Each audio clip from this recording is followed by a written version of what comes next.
Em meados dos anos 90 do século XX, o caso Banestado foi o grande escândalo de evasão de divisas e sonegação fiscal no Brasil. As chamadas contas CC5, criadas na ditadura, tiveram seus mecanismos de controle afrouxados por Gustavo Franco, então diretor da área internacional do Banco Central. A partir da liberalidade implantada por Franco, as CC5 passaram a ser usadas até para remeter dinheiro de corrupção. Foi realizada uma CPMI, Comissão Parlamentar Mista de Inquérito, mas o relatório final sequer foi votado. O advogado internacionalista e editor-chefe do blog Duplo Expresso, Rômulus Maia, tem denunciado a interrupção das investigações que vinham sendo feitas na agência do Banestado em Nova York, o que impediu a materialização de provas, garantindo a impunidade, até porque, segundo Rômulus, tais investigações produziram uma lista VIP com nomes de importantes autoridades envolvidas nos três poderes, que permanece oculta. Nesta entrevista ao AEPET TV, o editor do Duplo Expresso afirma que a lista pode estar servindo como objeto de chantagem, forçando decisões lesivas ao interesse nacional. Somente no judiciário, estima-se que o número de autoridades envolvidas pode ultrapassar a 100. O que são as CC5? O que ocorreu após a intervenção de Gustavo Franco, quando era diretor da área internacional do Banco Central? As CC5 elas foram criadas na ditadura militar para situações específicas em que você conseguia fazer a movimentação de capitais de uma forma facilitada e você tinha só duas hipóteses legais previstas no decreto que regulamentava as CC5. Ou empresas multinacionais com subsidiária no Brasil remetendo lucros, ou então pessoas físicas não estrangeiras não domiciliadas no Brasil. E sempre foi assim, pensa um expatriado de uma empresa que está trabalhando, precisa mandar uma renda para sua família que ficou no seu país de origem, né? Então, essa era a proposta, não havia tanto controle. Mas o que aconteceu? Em 1900, salvo engano, em 1996, ali no primeiro governo Fernando Henrique, ou 95 ou 96, o Gustavo Franco, então presidente do Banco Central, ele emite uma circular alterando essa disciplina legal, sendo que há um questionamento se isso era legal ou não. Não poderia, em princípio, uma circular do Banco Central ser contrária à disciplina determinada para aquele decreto presidencial. Mas, de qualquer forma, a justificativa que foi dada para isso foi a de resolver um problema dos sacoleiros em Foz do Iguaçu que iam comprar muamba no Paraguai. Então, ali eram os primeiros anos do Plano Real e o pessoal, com a moeda forte, já que havia a paridade com o dólar, ia comprar muamba lá no Paraguai e eles tinham que, na fronteira, comprar dólar, no dólar paralelo, para poder gastar esse dinheiro lá no Paraguai. E aí isso levava o dólar paralelo em Foz do Iguaçu às alturas. E então o Gustavo Franco falou o seguinte: não, então agora pessoas físicas que não estrangeiros, não residentes, também podem abrir CC5 e também os bancos paraguaios passaram a poder abrir contas CC5 nas agências lá em Foz do Iguaçu. Não é muito importante como é que era o fluxo lá com relação aos sacoleiros, já que isso foi apenas, ao que consta, ao que as pessoas compreendem, uma desculpa dada, né? Então foi o rabo abanando o cachorro. Então, para resolver a questão dos sacoleiros, em Foz do Iguaçu, liberaram geral, e aí nas agências de fronteira, né? Que essa era a justificativa, em tese. Mas aí, justamente, todo o dinheiro de caixa 2 do Brasil, ou até dinheiro de origem legal, que não pode entrar no sistema bancário, né? Porque se você colocar, você está colocando na sua conta, seja pessoa física, jurídica, uma renda para a qual você não tem justificativa legal, você não tem lastro, né? E todo mundo tem que fazer suas declarações de renda anualmente, seja pessoa física ou jurídica. Então, o dinheiro do Caixa 2 saía do Brasil ilegalmente, muitas vezes usando laranjas, né? Inclusive o senador Roberto Requião, que é o responsável político pela denúncia, lá quando era governador do Paraná nos anos 90, ele falou que dos indivíduos no nome de quem mais constavam remessas era o vendedor de cachorro-quente da porta da agência do Banestado em Foz do Iguaçu. O pessoal pediu lá o CPF, a identidade dele, e remeteu bilhões e bilhões de dólares para fora. De quem eram esses dólares que saíram ilegalmente? Parte retornava ao Brasil com fachada e privilégio de investimento estrangeiro para ganhos com o rentismo e aquisição de empresas? Esse dinheiro saía dali, ia para a agência do Banestado em Nova York, e de lá havia a distribuição para paraísos fiscais, onde essas pessoas, sejam elas grandes empresários, né, personalidades da mídia, sejam elas políticos, ou outros indivíduos, tinham seus trusts, seus fundos, suas empresas offshore. E aí você tem, por exemplo, alguns casos individuais que já são comprovados e que levaram, inclusive, a condenações e atualmente a processos. O caso do ex-prefeito de São Paulo, Paulo Maluf, que era exatamente assim. Ele remeteu um dinheiro, segundo a acusação, oriundo de propina que ele recebeu de obras quando era prefeito da cidade de São Paulo, construção do túnel Ayrton Senna da Avenida Águas Espraiadas, teria remetido esse dinheiro para fora, não podia botar na conta dele. Então ele remeteu para fora via CC5, e aí esse dinheiro, depois de passar pela agência do Banestado em Nova York, teria ido para fundos dele nas Ilhas Jersey, e esses fundos das Ilhas Jersey, que é um paraíso fiscal, né, no Reino Unido, teriam comprado debêntures emitidas pela empresa da família Maluf, a Eucatex. E aí, nessa hora em que esse dinheiro é internalizado e passa a constituir formalmente o patrimônio do Maluf, aí está configurada a materialidade da lavagem de dinheiro, para além da corrupção passiva, já que era uma propina por ele ter feito uma licitação dirigida lá e cobrado a diferença do superfaturamento. Então, isso precisava ter sido feito com todo mundo que estava ali, né? Seja a remessa direta, seja ela usando laranjas como lá o vendedor de cachorro-quente. Inclusive, atualmente, como agora a gente tem novas tecnologias, inclusive o Google Street View, o pessoal está pegando o endereço de cada nome lá, ou alguns pelo menos nomes daquela listão, que foi enviado pelo procurador Celso Antônio Treis, responsável pela denúncia lá nos anos 90, encaminhada à CPMI do Banestado em 2003, e aí estão pegando alguns desses endereços, jogando no Google Street View e vendo que casebres no sertão do Nordeste remeteram o equivalente a centenas de milhares de reais. Então, obviamente, são laranjas, mas a investigação brasileira do Dr. Castilho e que era o delegado desse caso, José Castilho Neto, e do Dr. Celso Antônio Treis, ela conseguiu chegar até Nova York. Mas aí de Nova York, quando você tem a pulverização disso para as contas offshore, fundos, trusts, etc., em paraísos fiscais, eles não conseguiram chegar porque os procuradores de trás de Nova York prepararam a lista, com todo esse caminho fechado para cento e poucos nomes, acredito que os principais, mas quando essa lista ia ser entregue para o delegado do caso, né, delegado da Polícia Federal, José Castilho Neto, o então ministro da Justiça, Márcio Tomás Bastos, ele próprio, na SC5, manda ele voltar imediatamente para o Brasil, sem pegar a lista, dizendo que se ele não voltasse naquele momento, ele ia ser expulso, ia ser demitido do serviço público, né, uma sanção administrativa mais grave, por abandono do posto. Né, não autorizou que ele permanecesse, falou: se você não volta, você está demitido. Então ele tem que voltar, sem pegar a lista que foi preparada pelos procuradores para ele, mas essa lista é entregue a brasileiros.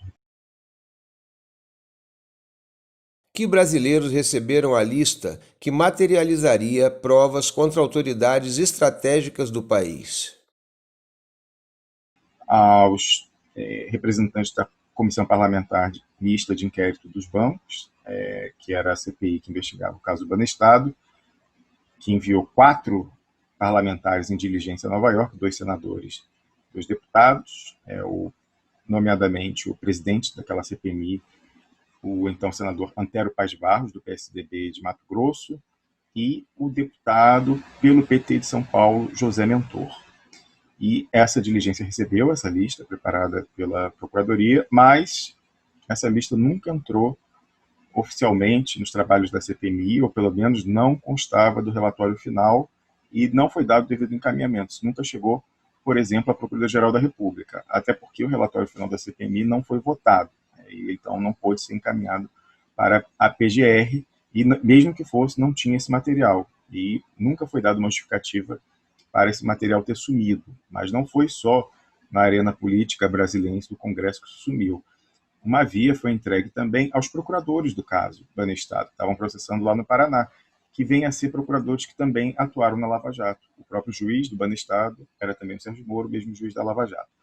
E, nesse caso, os procuradores que receberam, então, em Nova York, essa lista eram o Carlos Fernando dos Santos Lima, também atuou na Lava Jato, que ele na Barbichinha, e o procurador Vladimir Aras, que também atuava na Lava Jato, mas dessa vez ele estava no gabinete do Rodrigo Janot como responsável por cooperações internacionais da Procuradoria-Geral da República. E nessa qualidade ele atuou também na Lava Jato, mas mais com relação à coordenação com autoridades estrangeiras e no âmbito da própria Procuradoria-Geral. Mas esses dois foram para Nova York, inclusive àquela altura, para tentar impedir que os procuradores de Nova York entregassem para os deputados, né? Talvez concorrendo ali, querendo não ter influência. O fato é que das duas pontas foi enterrado. Tanto lá no Paraná, eles não integraram isso ao processo, né? Então não ficou faltando a materialidade, o corpo no homicídio, e também na CPMI sumiu. Se a lista existe, pode estar sendo usada para chantagem? Parece que atinge nomes dos três poderes e os principais partidos. Há aí relatos de que teria havido um uso escuso dessa lista para achacar, né, os beneficiários finais desses valores, mas isso é menos importante. O que é mais importante é que houve um grande acordo nacional com o Supremo, com o PSDB, com o PT, com o MPF, com possivelmente juiz e instâncias recursais, com tudo, com a grande mídia, porque também estavam, né, os órgãos de imprensa ali, a Rede Globo enviou o equivalente hoje a dezenas de bilhões de reais para fora, né, para abafar, enterrar isso em várias ondas de enterro. Né. Então, é um cadáver insepulto e que até agora não foi encontrado, porque essa lista VIP, né, que traz a materialidade do crime de evasão de divisas em muitos casos de corrupção ativa e passiva, segue sumida, né, por esse grande acordo nacional com o Supremo, com o PT, PSDB, PDT, com tudo. Então, há uma segunda lista, mais ligada à Operação Lava Jato. Há relação entre os dois casos? Está relacionada, mas é outra coisa, porque o Caixa 2, a corrupção no Brasil, sempre existiu, né, e numa escala muito grande, que eu duvido que tenha paralelo no mundo, né? Eu ouço de pessoas aqui fora que o Brasil é uma grande fraude contábil, a economia brasileira, e o que ocorre é que, então, nos anos 90, o grande escândalo de evasão de divisas é a CC5 do Banestado. Logo ali no segundo governo Lula, a gente tem a Operação Satyagraha, que identifica mais caixadores fora do Brasil, nesse caso, os cotistas do fundo Opportunity, nas Ilhas Caimã, né, que eram brasileiros, com dinheiro não declarado fora, possivelmente dinheiro que saiu via CC5 nos anos 90. E quando a gente chega a Lava Jato, que começa em 2014, a gente ouve falar das famosas planilhas do Odebrecht, né, que o Departamento de Operações Estruturadas, chamado Departamento de Propina, registrava, né, quem era o beneficiário, quem recebeu, qual era o projeto, a conta, destinatária, etc. e tal, com autoridades, e as que mais apareceram foram as da política. E esses documentos do Odebrecht foram resgatados aqui na Suíça, na cidade que eu me encontro, Berna, a capital, uma empresa de perícia forense dos Estados Unidos que chama FRA. Foi contratada pela Procuradoria da Suíça para fazer esse trabalho, né? Resgatado, arquivo morto lá, esses servidores com essas informações. E ela fez esse serviço e entregou uma via para os procuradores da Suíça, uma via para os procuradores dos Estados Unidos e a terceira via seria destinada aos procuradores do Brasil. Mas, em vez de entregar diretamente ao Ministério Público Federal, ela entregou para a Odebrecht, que ficou com a custódia desses documentos por 1 ano, e só 1 ano depois entregou ao Ministério Público Federal. E até hoje, desde lá e até hoje, toda vez que o Ministério Público Federal quer instruir os processos da Lava Jato com que seria a prova, né, tirando lá uma planilha lá desse conjunto de documentos, eles pedem para uma pessoa que é um funcionário de fato, mas não de direito, da Odebrecht, de nome Paulo Sérgio da Rocha Soares, que era responsável pelo TI da Odebrecht e que desenvolveu os programas onde eram feitos os lançamentos, né, conhecidos como MyWebDay e Browsers, e até hoje é ele quem faz isso. Então, é um quadro implicado em atividade criminosa, ele criou os programas e possivelmente até há de ter feito lançamentos e hoje e continua tirando, e há fortes indícios, para não dizer certeza, de que esses documentos foram adulterados no Brasil. Aí a gente não sabe se por livre e espontânea iniciativa de quem quer que tenha manipulado eles na Odebrecht, talvez até o próprio Paulo Sérgio da Rocha Soares, ou se em coordenação com a própria Lava Jato, que pede, olha, apaga esse nome, coloca esse nome, aumenta o valor desse, diminui o valor do outro, enfim, onde passa boi, passa boiada. Se houve uma alteração, pode ter havido alteração de tudo. Então aquilo não tem valor de prova nenhum, não foi mantida a cadeia de custódia. Os advogados do ex-presidente Lula, Cristiano Zanin e Valesca Teixeira, conseguiram, em novembro passado, numa reunião com o perito da Polícia Federal, a declaração oficial deles, gravada, com autorização e ciência, de que eles não se responsabilizavam pela rigidez daquela prova, já que a cadeia de custódia não tinha sido mantida, e inclusive observavam que aquilo ficou muito tempo com a própria Odebrecht, que era investigada por atividade criminosa, a prova do seu crime ficou com ela própria, muito tempo. E mais do que isso, eles viram que alguns supostos documentos tinham sido criados depois das provas terem sido pegas na Suíça, porque evidentemente indica manipulação, para dizer o mínimo, falsificação no máximo, né? Tudo isso, obviamente, indevido e que invalida o valor de prova desse material. Então, nós do Expresso sempre insistimos que o ex-presidente Lula deveria vir aqui à Suíça pedir acesso à via não adulterada aqui na Suíça e fazer uma cópia para ele próprio. E, finalmente, nessa semana, a gente faz essa campanha, essa pressão pública e articulação em privado há 2 anos e 7 meses. Começamos a falar disso em novembro de 2017. Finalmente, nessa semana, houve condições políticas e o presidente não entendeu por bem instruir a sua defesa técnica para formalizar o pedido aqui na Procuradoria de Berna. Eles pediram, então, uma via, e tudo leva a crer que isso será concedido, já que é um pedido que se encerra no âmbito da própria Procuradoria. Sequer é preciso provocar o Judiciário da Suíça. Então, foi feita uma checagem por um jornalista aqui da Suíça, quer dizer, brasileiro radicado na Suíça, o Jamil Chad, correspondente do UOL.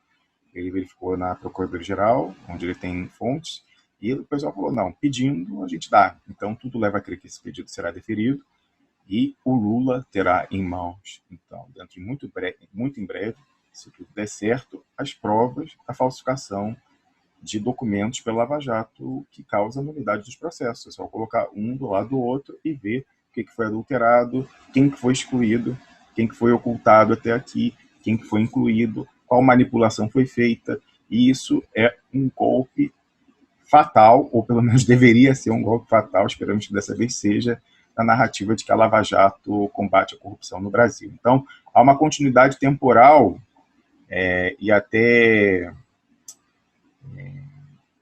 econômico-financeira, entre esses escândalos.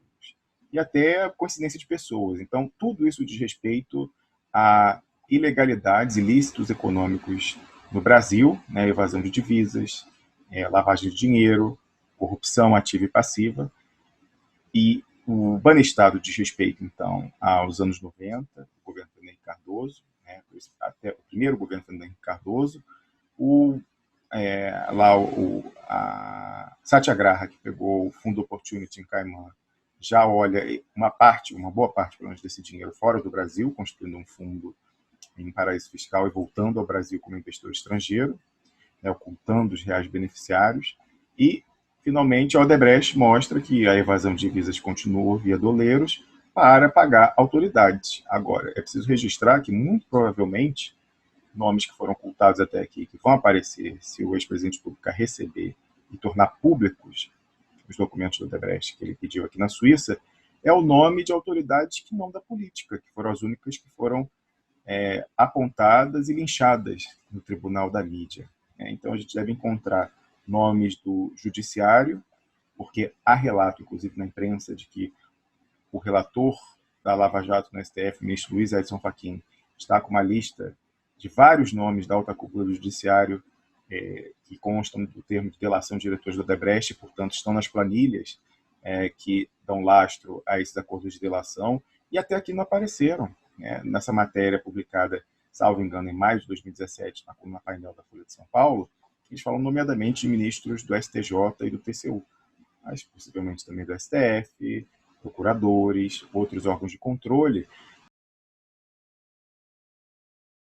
No ritmo em que vão as coisas, há chance de isso aparecer um dia? Se a gente pegar o documento da Odebrecht e aparecer esses nomes, a gente pode pegar no mínimo uma letargia da justiça, no máximo uma prevaricação, e falsificação de provas. Agora, um dos nomes mais importantes, que consta certamente da lista aqui da Odebrecht na Suíça, e que ou foi apagado no Brasil, o pessoal não viu porque está distraído, ou porque teve algum incentivo para não ver, é o nome do doleiro dos doleiros, Dario Messi, considerado o Banco Central paralelo do Brasil. E ele é justamente o elo que une Banestado e Lava Jato, porque ele figura no Banestado com destaque, né? Afinal ele é o maior doleiro do Brasil, já a sua família toda é de doleiros, o pai dele inventou a forma contemporânea do ofício de doleiro, ele passou incólume pelo Banestado, mas enfim, né, já que não houve materialidade, né, foi impedido o delegado Castilho de pegar o corpo em Nova York, a gente pode alegar que o Dario Messer passou incólume como todos os demais, porque faltavam provas. Mas no Banestado, não, na Lava Jato, não. Na Lava Jato, o nome do Dario Messer como o doleiro usado pelo Odebrecht para evadir divisas consta do termo de ao menos 2 delações de diretores da Odebrecht. E, no entanto, ele não foi investigado, não foi processado, não foi sequer ouvido como testemunha em Curitiba, apesar disso, o que é muito estranho. Agora, talvez a explicação para isso se dê quando a gente vê que alguém que trabalhava para ele, também doleiro, mas é a diferença entre banqueiro e bancário, né? É o empregado dele, mas é doleiro também, de nome de guerra Juca Bala, mas de nome civil Vinícius Claret, que operava no Uruguai, fez um acordo de delação com a Lava Jato, não de Curitiba, a do Rio de Janeiro, e falou que o Dario Messer, o patrão dele, passou incólume tanto pelo Banestado, como pela Lava Jato, como por todos os outros escândalos financeiros que tramitaram ali na vara do Sérgio Moro e que foram investigados e processados pelo Ministério Público Federal do Paraná, porque ele pagaria $50 mil por mês, desde aquela época do Banestado, né, final dos anos 90, até hoje, para um advogado de Curitiba, de nome Figueiredo Basto, e que esse distribuiria ali a quem ficaria inerte com esse incentivo. Então, no Ministério Federal, no gabinete do juiz, na Polícia Federal, etc. e tal. E a suspeita de que cada doleiro pagasse esse valor mensalmente, e o fato é que, realmente, ele não foi incomodado. Se isso se deve a um pagamento de propina, resta apurar, processar e condenar. Agora, tem essa delação do Gil Cabala, e fora isso, quando esse doleiro Dario Messer é preso, em novembro de 2019, encontram, isso é divulgado, um print screen, um registro de imagem no celular dele, relatando o pagamento de mesada a um dos procuradores mais importantes da Força Tarefa da Lava Jato, de nome Januário Paludo, que é o mais sênior, o mais respeitado, inclusive dava nome ao grupo de discussão dos lavajatistas no Telegram, que apareceu lá no Vaza Jato, em junho do ano passado. O nome do grupo era Filhos de Januário, e ele é o Januário Paludo. E nesse print de uma conversa do Dario Messer, salvo engano a sua namorada, ele falava que esse Januário Paludo seria uma das pessoas que seria beneficiário desse valor mensal pago lá em Curitiba para que ele não fosse incomodado. O fato é que incomodado ele não foi. A partir da retomada do caso Banestado, há chance de o Brasil repatriar essas divisas ou identificá-las entre as aplicações de estrangeiros no rentismo e em empresas no país? Como libertar autoridades da possível chantagem que é feita a partir de listas ocultas? Perfeito.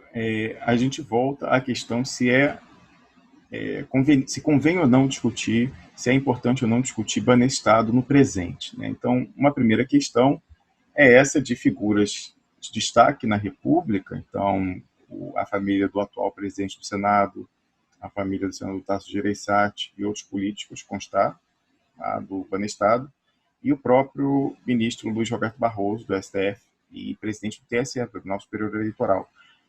E a possibilidade dessas pessoas estarem sendo objeto de chantagem com relação a isso e, de alguma forma, coagidas na sua atuação na esfera pública. Isso é grave e essa suspeita ou dúvida tem que ser afastada completamente, né? Então, isso já é um primeiro ponto, por que seria importante discutir Banestado nesse momento e por que ele poderia, pelo menos, ter impactos ainda na realidade presente. Mas, fora isso, há uma suspeita muito grande, né, até exemplificada por esse caso cujo círculo fechado a gente conhece, do Paulo Maluf, de que esse dinheiro ele volta ao Brasil. Por quê? Esse dinheiro que ele é evadido, ele, se ficasse nos Estados Unidos, na Europa, ou mesmo nos paraísos fiscais, a taxa de juros lá é muito baixa. Hoje em dia, que o juro está zerado ou até negativado em boa parte do mundo, não é interessante. Ao passo que o Brasil sempre teve, né, sempre possibilitou ganhos muito grandes de arbitragem com juros, especialmente nesse momento em que há essa evasão de divisas, porque a gente tem que lembrar que no início, ali no primeiro mandato Fernando Henrique, há um choque de juros, os juros chegam até mais de 40% ao ano, se não me engano, 45%.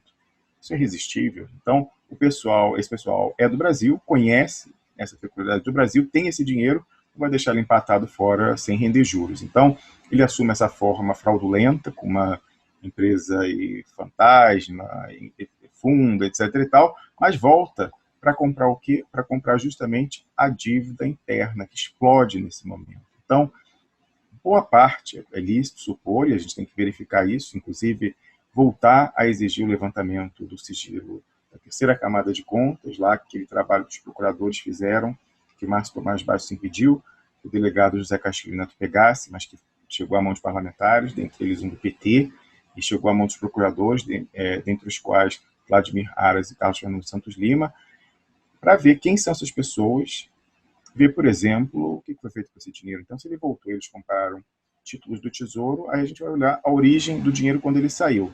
Ele era legal? Se ele era legal, talvez haja alguma sanção, desconheço a disciplina sobre isso, pelo fato de ter havido evasão, talvez até sequer no plano penal, porque possivelmente prescreveu, isso é menos importante. Agora, na possibilidade, se não na probabilidade, porque é disso que se trata na maior parte, e isso ouvi de quem teve ouvido na investigação, de ser caixa 2, mas principalmente dinheiro de atividade ilícita, esse dinheiro foi usado para comprar a dívida brasileira, e se foi sonegação, são devedores da União. Então, os devedores da União compraram a dívida da União. Se a gente fizer um encontro de contas, a dívida diminui muito. Então, isso tem um potencial enorme descobrir que os credores da União são, na verdade, devedores. Então, isso é algo muito importante, inclusive, outro impacto concreto, né? Você falava ainda agora de setores da economia que foram implodidos pela Lava Jato. A gente teve, né, grandes privatizações do governo Fernando Henrique Cardoso e desnacionalizações. Uma delas foi a da Vale, né, a antiga Vale do Rio Doce, cujo capital social, sua maior parte, pertence a fundos estrangeiros. Há a possibilidade de que isso tenha sido obtido, a privatização da Vale, o pagamento por ela tenha sido facilitado, né, o pagamento aviltante, que foi feito pela Vale do Rio Doce, dá para chamar isso de pagamento, tenha sido viabilizado com as forças políticas que venderam aquela empresa, recebendo propina.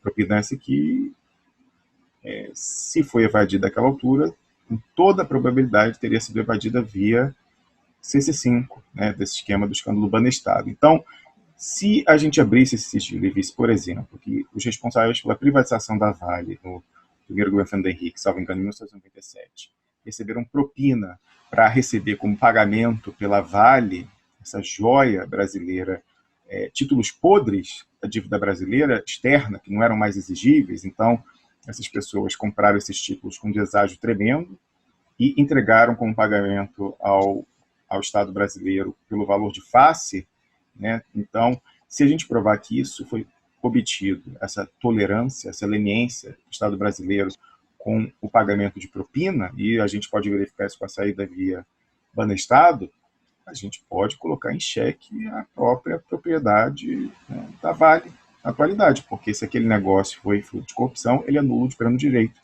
E então deveria ser desfeito e as partes deveriam voltar ao status quo ante, ou seja, a Vale voltar a ser estatal e mais que estatal pública. Então, isso é muito importante, é atualíssimo, né, e é estranho observar que algumas forças, inclusive supostamente veículos de mídia alternativos, usam seu espaço para tentar esvaziar a importância dessa denúncia. Alguns falando, mas não tem como prender mais ninguém, porque ou prescreveu, ou fez coisa julgada, não tem, ou outros indo a um extremo ridículo, já que isso é facilmente afastável, dizer que não há novidade nenhuma na publicação que o Duplo Expresso fez há 2 semanas da lista completa das CC5. Esta lista é inédita? É inédito, não porque pessoas sérias não quisessem ter levado a público. O próprio procurador que elaborou essa lista, né, que chegou a nós através de um vazamento, o Celso Antônio 3, teve no nosso programa e falou, olha, não era para ter segredo de justiça, eu nunca exigi isso, eu não sei por que passaram-se 20 anos e isso nunca apareceu. Da mesma forma, alguns jornalistas investigativos à época tiveram acesso a isso, nomeadamente José Masco, que trabalhava então para a Folha de São Paulo, tentou publicar e os veículos de mídia não deixavam, né? Então, eu recebi esses documentos em fevereiro desse ano, fiquei aguardando um trabalho de auditoria, que infelizmente não foi possível, mas há 2 semanas eu resolvi publicar em estado bruto, né, na integralidade da internet, as pessoas vêm se debruçando sobre isso, a procedência está identificada, o procurador Celso Antônio 3, o destino também, no próprio documento, a CPMI dos bancos, no ano de 2003, e no programa que a gente teve no último domingo, deixa eu verificar a data aqui, no último domingo, cadê o meu calendário? Quinta do segunda, no último dia 5, de julho desse ano, o procurador Celso Antônio 3, que elaborou o documento, tratou dele e, obviamente, atestou a sua veracidade, procedência, né, e até disse que estranhava o fato daquilo nunca ter aparecido até aqui. Mas agora a informação é pública e a gente tem que extrair disso todas as consequências políticas e, possivelmente, consequências econômicas, como essa de identificar que os credores da União, em boa medida, são, na verdade, devedores e fazer um encontro de contas, e também questionar parte das privatizações, como a da Vale, se ela foi fruto de propina e constituindo um negócio nulo de plano direito. Sérgio Moro atuou tanto no Banestado quanto na Lava Jato. Sua conduta foi coerente? Isso é muito interessante. Eu não posso ser acusado de ter simpatia pelo Sérgio Moro. Pelo contrário, né? O nosso veículo sempre se esforçou por mostrar os desvios dele, inclusive as manipulações na Lava Jato que chegavam à criminalidade, como agora a gente vai constatar muito em breve, falsificação de provas e outras coisas, né? E nós ouvíamos relatos da época do Banestado que davam conta de que o Sérgio Moro teria esqueletos no armário por ter, né, sido leniente com o pessoal lá, já que ninguém foi preso, ninguém foi punido no Banestado. Havia o relato de que isso seria algo de extrema sensibilidade, até de que o Sérgio Moro seria chantageado ou sujeito à chantagem, com base nisso, e os procuradores também. Então, que o chamado dossiê Banestado seria usado por algumas pessoas que poderiam ser investigadas, processadas e condenadas pelo Sérgio Moro e procuradores em Curitiba, e que usariam, né, esse segredo do passado, esse esqueleto no armário, para passar tranquilamente lá em Curitiba, nomeadamente, mais uma vez, o doleiro dos doleiros, Dario Messer. Então, segundo esse relato, o Dario Messer, precavido, atuaria com a cenoura e com o porrete. A cenoura, os alegados $50 mil pagos ao advogado Figueiredo Basto, desde o Banestado até a Lava Jato, mas o porrete seria ele guardar o tal dossiê Banestado. Isso a gente tem uma referência oficial, porque o ex-advogado do Odebrecht, Rodrigo Tacla Duran, num depoimento a uma comissão permanente do Parlamento, a Comissão de Direitos Humanos da Câmara, em junho de 2018, declarou que ele participou de uma reunião no Panamá com o mesmo Juca Bala, o empregado do Dario Messer, né, doleiro ele também, mas é a diferença de banqueiro e bancário, né? Em inglês é a mesma expressão banker, mas enfim, há uma diferença muito grande entre ser banqueiro e bancário, da mesma forma, há uma diferença enorme entre Dario Messer e Juca Bala. Mas o Juca Bala, na qualidade de representante do Dario Messer, foi ao Panamá se reunir com o Tacla Duran e um diretor do Odebrecht, de nome Luiz Eduardo da Rocha Soares, e nessa reunião, Luiz Eduardo da Rocha Soares teria manifestado interesse em comprar do Dario Messer o chamado dossiê Banestado com crimes do Sérgio Moro e dos procuradores. Isso são aspas que eu dou ao Tacla Duran. Fala isso nesse depoimento a essa comissão do Parlamento Brasileiro. Então, haveria essa possibilidade de temor, e a gente que acompanha o noticiário político, conversa com pessoas, nós verificamos que, de fato, havia uma grande ansiedade da turma em Curitiba, tanto do Ministério Público Federal como do entorno do Sérgio Moro, toda vez que ressurgia o tema Banestado. Né? Então, a gente sempre correu, já que a gente enxerga a Lava Jato como uma operação do imperialismo para inviabilizar a economia brasileira, ou pelo menos setores inteiros da economia brasileira, a cadeia de óleo e gás, a indústria naval, né, a engenharia pesada, e agora já estão até pensando aí, parece que na indústria nuclear, se bem que até a construção do submarino eles pararam, né? Então, como a gente sempre viu isso como um ataque do imperialismo contra o Brasil, a gente queria desmontar isso, né? Quebrar as pernas dessa agressão contra a nação brasileira.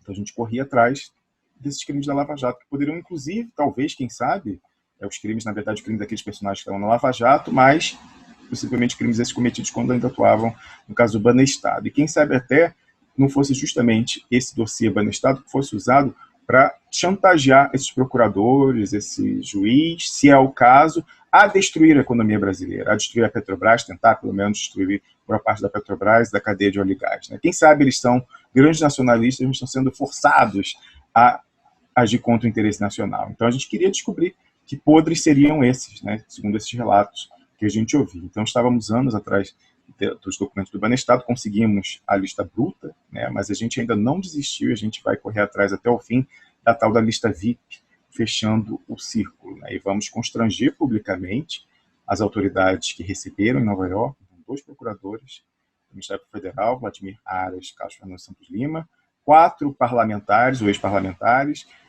o ex-senador Antero Paz de Barros, do PSDB, o deputado do PT de São Paulo, José Mentor, o ex-deputado Doutor Hélio, do PDT de São Paulo, ele que inclusive foi prefeito de Campinas, foi afastado em escândalo de corrupção, e o ex-senador Magno Malta, né, próximo ao bolsonarismo. Todos esses receberam. A gente quer essa lista para, inclusive, poder fazer identificação e ver se, por exemplo, esse dinheiro voltou, se ele foi usado para comprar a dívida brasileira, fazer um encontro de contas e diminuir a dívida, inclusive diminuir o uso político que é feito desse discurso de endividamento para queimar, mais uma vez, os ativos do Estado, inclusive os da Petrobras. Então, o Sérgio Moro, segundo esse relato, teria esqueletos no armário e os procuradores lá do Banestado, e isso seria operado para interesses escusos na Lava Jato e até nessa agenda política. Então, a gente quer descobrir isso. A nossa missão é libertar as autoridades do Brasil, em todos os poderes, todas as instâncias, poderes de fato, poderes de direito, de chantagens, queiram elas ou não, queiram elas continuar no armário, a gente vai libertar, porque, com toda a probabilidade, com certeza, muitas delas estão tomando decisões sob coação, né? Esses dossiês que vêm desde lá dos anos 90, passando pela onda atual da Odebrecht. Então, é importante revelar os documentos da Odebrecht, e a gente teve um passo importante essa semana com o Lula pedindo os documentos aqui na Suíça, e é importante também resgatar essa lista VIP com os beneficiários finais das contas CC5 no Brasil.